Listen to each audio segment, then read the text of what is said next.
اعوذ باللہ من الشیطان الرجیم بسم اللہ الرحمن الرحیم۔ ظلم اور فسادیت کی حکومت جو ہے وہ صرف پنجاب میں نہیں ہے۔ آج ایک واقعہ سامنے آیا ہے اور وہ آیا ہے سندھ سے۔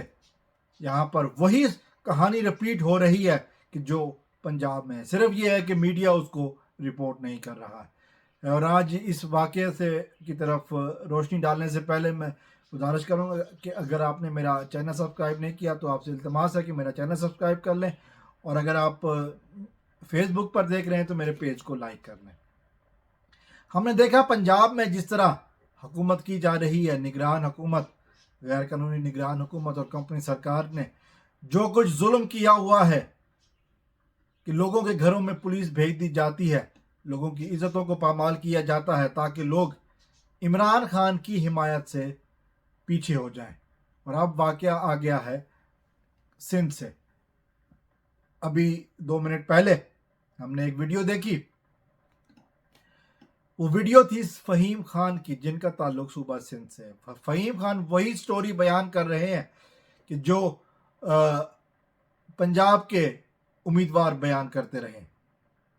فہیم خان نے آئی جی سندھ سے کو مخاطب کرتے ہوئے کہا ہے کہ ان کے گھر میں پولیس کی ہراسمنٹ بند کی جائے۔ پھر فہیم خان نے ایک آڈیو بھی چلائی جس میں ایک شخص جو بظاہر آرو کہہ رہے تھے اپنے آپ کو، اس نے کہا کہ جی فہیم خان کو بلایا گیا ہے کاغذات کی تصدیق کے لیے، اور انہوں نے کہا کہ یہ بندہ آرو آفس نہ پہنچنے پائے، جتنے بھی وہاں پر پولیس کی جو گاڑیاں وغیرہ ہیں وہ سب چوکنے رہیں۔ وہ آڈیو نیا پاکستان چینل ہے یوٹیوب کا، انہوں نے فہیم خان کی ویڈیو بھی چلائی ہے اور فہیم خان کی آڈیو بھی وہ فہیم خان نے خود اپنی اس ویڈیو میں سنوائی ہے۔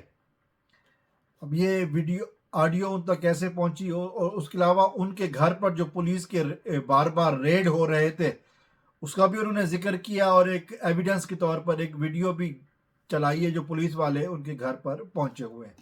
اور پھر انہوں نے یہ بھی کہا کہ جی ان کے بچوں کو ہراساں کیا جا رہا ہے، جیسے ہی وہ سکول کی طرف جانے کے لیے نکلتے ہیں یا کام کے لیے نکلتے ہیں وہ تو ان کے پیچھے پولیس کے اہلکار لگے ہوتے ہیں، اور مختلف انداز میں مختلف اوقات میں مختلف پولیس والے لگے رہتے ہیں۔ سوال یہ ہے کہ کیا اس طرح سے ہونے والے الیکشن شفاف ہوں گے؟ ابھی تو ہم پنجاب سے نبٹ ہی رہے ہیں، پنجاب کے واقعات تو دیکھ ہی رہے ہیں، لیکن اب سندھ کا واقعہ سامنے آ گیا۔ پورے ملک میں یہ جو لوگ اس طرح کی ناانصافیاں کر رہے ہیں، کیا سمجھتے ہیں کہ لوگوں کے دلوں سے عمران خان کو نکال پائیں گے؟ کیا عمران خان کو لوگ بھول جائیں گے اور ان کی حرکتوں کو یاد رکھیں گے؟ یقیناً یہ ان کی بھول ہے۔ حضرت علی علیہ السلام کا قول ہے کہ کفر کی حکومت چل سکتی ہے، ظلم کی حکومت نہیں چل سکتی۔ بڑوں کے لیے اس میں سبق ہے۔ اجازت چاہتے ہیں۔ والسلام علیکم ورحمۃ اللہ۔ پاکستان زندہ باد۔